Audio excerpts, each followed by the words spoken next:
जय हिंद दोस्तों, स्वागत है आप सभी का science GK study YouTube channel में। दोस्तों, आज के इस जीके की क्लास में देखेंगे दोस्तों जीके का टॉप 30 क्वेश्चन। ऐसे 30 क्वेश्चन देखेंगे दोस्तों जो आपके आने वाले सभी एग्जाम्स के लिए काफी इंपॉर्टेंट रहेगा। तो आप लोग दोस्तों इस वीडियो को कंप्लीट पूरा देखिएगा। और दोस्तों 30 क्वेश्चन में से कितने क्वेश्चन का आंसर आप लोग सही कर पा रहे हैं, अपना जो स्कोर है नीचे कमेंट बॉक्स में जरूर शेयर कीजिएगा। तो चलिए दोस्तों आज के इस वीडियो को शुरू करते हैं बिना विलंब किए हुए। तो आज का हमारा पहला क्वेश्चन है कि किस ग्रह को शाम का तारा कहा जाता है। दोस्तों अगर किसी भी क्वेश्चन का आंसर आप लोग पहले से जानते होंगे दोस्तों, तो नीचे कमेंट बॉक्स में जरूर बताइएगा। तो किस ग्रह को शाम का तारा कहा जाता है, तो याद रखना है शुक्र ग्रह को। शुक्र ग्रह को दोस्तों हम लोग कहते हैं शाम का तारा। ऑप्शंस का बी होगा ये पहले क्वेश्चन का। अगले क्वेश्चन देखिएगा, निम्न में से कौन नदी बंगाल का शोक कहलाती है। तो दोस्तों इनमें से बताइएगा आप सब कि कौन सा ऐसा नदी है जो बंगाल का शोक कहलाती है। दोस्तों तो ये होगा कौन सा नदी, दामोदर नदी। यानी कि दूसरे क्वेश्चन का आंसर इसका क्या होगा, ऑप्शन का डी हो जाएगा। अगले क्वेश्चन देखिएगा, माजुली नदी द्वीप निम्न में से किस नदी में स्थित है। दोस्तों ये माजुली नदी द्वीप जो है ये इनमें से किस नदी पर स्थित है, तो ये हो जाएगा ब्रह्मपुत्र नदी पर। यानी कि ऑप्शन तीसरे क्वेश्चन का ए राइट आंसर इसका हो जाएगा। अगले क्वेश्चन देखिएगा, आर्यों ने भारत में किस दर्रे से होकर प्रवेश किए थे। दोस्तों आर्यों ने भारत में किस दर्रे से होकर प्रवेश किया था, तो खैबर दर्रे से होकर। किसे दोस्तों, खैबर दर्रों से। यानी कि ऑप्शंस का ए होगा चौथे क्वेश्चन का। अगले क्वेश्चन देखिएगा कि भारत का सबसे ऊंचा शिखर निम्न में से कौन सा है। दोस्तों सबसे ऊंचा जो शिखर है भारत का वो है कंचनजंगा। ऑप्शंस का डी होगा ये दोस्तों फाइव क्वेश्चन का। याद रखना इसे भी आप सब। अगले क्वेश्चन देखिएगा कि भागीरथी नदी कहाँ से निकलती है। दोस्तों ये भागीरथी नदी जो है वो निकलती है गोमुख से होकर। कहाँ से, गोमुख से। ऑप्शंस का बी होगा ये छठे क्वेश्चन का। अगले क्वेश्चन देखिएगा कि अयोध्या किस नदी के तट पर अवस्थित है। दोस्तों अयोध्या जो है ये अवस्थित है सरयू नदी के तट पर। किस नदी के तट पर, सरयू नदी के तट पर। याद रखना दोस्तों इसका ऑप्शन क्या होगा, सी हो जाएगा सरयू नदी के तट पर। चलिए दोस्तों अगले क्वेश्चन की ओर चलते हैं। क्वेश्चन नंबर आपका 8 है दोस्तों। इसमें पूछा गया आपसे कि भारत में अलकनंदा नदी का भागीरथी नदी में संगम कहाँ होता है। दोस्तों ये भारत में अलकनंदा नदी का भागीरथी नदी में संगम होता है कहाँ जाके दोस्तों, देवप्रयाग में। ऑप्शंस का सी होगा ये आठवें क्वेश्चन का। ये भी आप लोगों को याद रखना है। चलिए दोस्तों अगले क्वेश्चन की ओर चलते हैं। तो अगले प्रश्न में आपसे पूछा गया दोस्तों कि उज्जैन किस नदी के किनारे स्थित है। दोस्तों उज्जैन जो है ये क्षिप्रा नदी के किनारे स्थित है। याद रखना है इसका आंसर जो होगा ऑप्शन डी इसका हो जाएगा। क्षिप्रा नदी के किनारे उज्जैन जो है स्थित है। अगले क्वेश्चन देखिएगा दोस्तों आप सब। अगले प्रश्न में पूछा गया आपसे कि नवीन जलोढ़ मिट्टी को अन्य किस नाम से जानते हैं। दोस्तों नवीन जलोढ़ मिट्टी जो है को अन्य किस और नाम से जानते हैं, तो याद रखना है खादर के नाम से भी जाना जाता है दोस्तों ये नवीन जलोढ़ मिट्टी। ऑप्शंस का ए होगा 10वें क्वेश्चन का। अगले क्वेश्चन देखिएगा आप सब, भारत में सबसे अधिक उपजाऊ मृदा कौन सी है।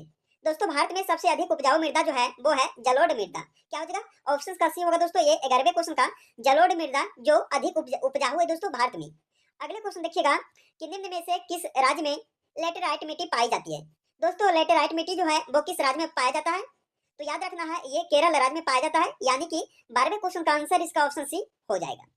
अगले क्वेश्चन देखिएगा आप सब, सांची स्तूप का निर्माण किसने करवाया था। दोस्तों ये सांची स्तूप का जो निर्माण है वो करवाया था अशोक ने। किसने, अशोक ने। ऑप्शंस का ए होगा दोस्तों अशोक सम्राट द्वारा ये सांची स्तूप का निर्माण करवाया गया था। अगले क्वेश्चन देखिएगा कि धर्मराज रथ स्मारक कहाँ पर स्थित है। तो ये धर्मराज रथ स्मारक जो है ये दोस्तों महाबलीपुरम में स्थित है। कहाँ, महाबलीपुरम में। यानी कि ऑप्शंस का सी होगा ये 14वें क्वेश्चन का। अगले क्वेश्चन देखिएगा कि कॉर्बेट नेशनल पार्क किस जिले में स्थित है। दोस्तों ये आपके लिए अच्छा क्वेश्चन है, इसे याद रखना है आप सभी को कि कॉर्बेट नेशनल पार्क जो है ये दोस्तों नैनीताल जिले में। कहा, नैनीताल में। यानी कि 15वें क्वेश्चन का आंसर इसका ए हो जाएगा। अगले क्वेश्चन देखिएगा कि रामकृष्ण मिशन की स्थापना किसने की थी। दोस्तों रामकृष्ण मिशन की स्थापना जो है ये किया गया था विवेकानंद के द्वारा। किसके द्वारा, विवेकानंद के द्वारा ये रामकृष्ण मिशन की स्थापना किया गया था। यानी कि 16वें क्वेश्चन का आंसर इसका ए हो जाएगा। दोस्तों अगले क्वेश्चन देखने से पहले अगर आप लोग अभी तक इस वीडियो को लाइक नहीं किया दोस्तों तो फटाफट इस वीडियो को लाइक कीजिएगा। चैनल पे पहली बार आए होंगे दोस्तों तो science GK study YouTube channel को आप लोग जरूर सब्सक्राइब कीजिएगा। तो चलिए दोस्तों आज के इस वीडियो को पूरा देखते हैं। तो 17 नंबर क्वेश्चन आपसे पूछा गया दोस्तों कि उज्जैन का प्राचीन काल में क्या नाम था। तो आप लोगों को मालूम होना चाहिए कि उज्जैन का जो प्राचीन काल में जो नाम था उसका प्राचीन काल में दोस्तों वो था क्या, अवंतिका। अवंतिका जो है ये उज्जैन का प्राचीन नाम था। इसका आंसर क्या होगा 17वें क्वेश्चन का, ऑप्शन का बी हो जाएगा। अगले क्वेश्चन देखिएगा कि भारत में सबसे योजनाबद्ध बसा शहर कौन सा है।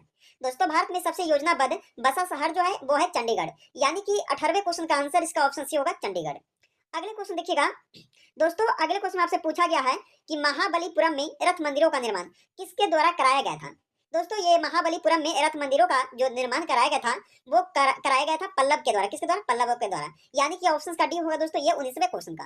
अगले क्वेश्चन देखिएगा आप सब, अगले प्रश्न में पूछा गया दोस्तों आप सभी से कि एक गिलास पानी में पीने से कितनी कैलोरी मिलती है। दोस्तों 20 क्वेश्चन में पूछा गया है कि एक गिलास पानी पीने से कितनी कैलोरी मिलती है दोस्तों। तो शून्य के बराबर मिलता है, कितना, शून्य के बराबर, यानी कि कोई भी कैलोरी नहीं मिलती है एक गिलास पानी पीने से। यानी कि इसका जो आंसर हो जाएगा ऑप्शन ए हो जाएगा 20 क्वेश्चन का। अगले क्वेश्चन देखिएगा दोस्तों आप सब कि टाइफाइड से शरीर का कौन सा अंग जो है प्रभावित होता है। दोस्तों कौन सा अंग जो है प्रभावित होता है ये टाइफाइड से। तो याद रखना आंत जो है दोस्तों ये शरीर का एक अंग है जो टाइफाइड से दोस्तों ये प्रभावित होता है। अगले क्वेश्चन देखिएगा, हॉकी मैच में एक टीम में कितने खिलाड़ी खेलते हैं।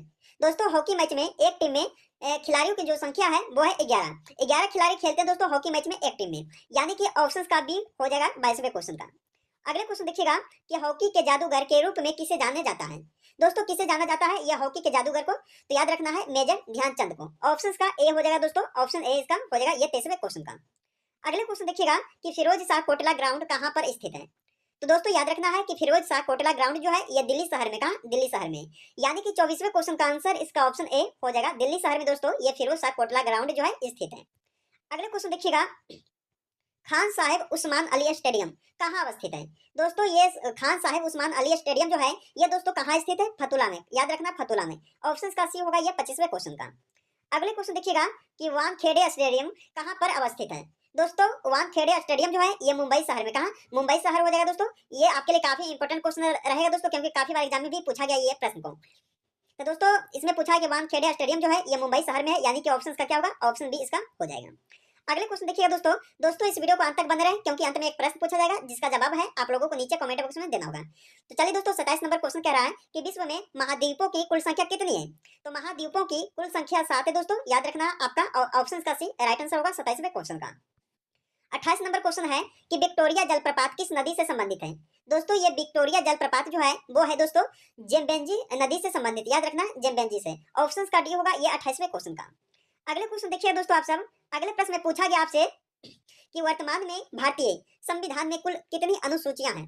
दोस्तों वर्तमान में भारतीय संविधान में कुल मिलाकर 12 अनुसूचियां, कितना, 12। ऑप्शन का सी होगा दोस्तों 29वें क्वेश्चन का। अगले क्वेश्चन देखिएगा जिसका जवाब जो है दोस्तों आप लोगों को नीचे कमेंट बॉक्स में देना होगा। तो आप लोग जो है सभी को देना होगा दोस्तों कमेंट बॉक्स में इसका सही जवाब। तो दोस्तों इसमें पूछा गया आपसे कि गौतम बुद्ध ने अपना प्रथम उपदेश कहाँ दिया था। तो याद रखना दोस्तों गौतम बुद्ध ने अपना जो प्रथम उपदेश दिए थे वो कहाँ दिए थे। तो इसका राइट आंसर जो होगा आप लोगों को देना होगा दोस्तों कहाँ, नीचे कमेंट बॉक्स में। देखते हैं दोस्तों कितने लोग जो है इसका सही जवाब दे पा रहे हैं। तो दोस्तों आज के इस वीडियो में हमने टॉप 30 क्वेश्चन करवाए हैं जीके जीएस का। तो दोस्तों आज के इस वीडियो को यहीं पे समाप्त करते हैं। तब तक के आप लोग इस वीडियो को देखते रहिए दोस्तों। आप वीडियो पसंद आए तो लाइक कीजिएगा, चैनल पे पहली बार आए होंगे तो science GK study YouTube channel को आप लोग जरूर सब्सक्राइब कीजिएगा। और दोस्तों के यहाँ ज्यादा से ज्यादा इस वीडियो को शेयर करना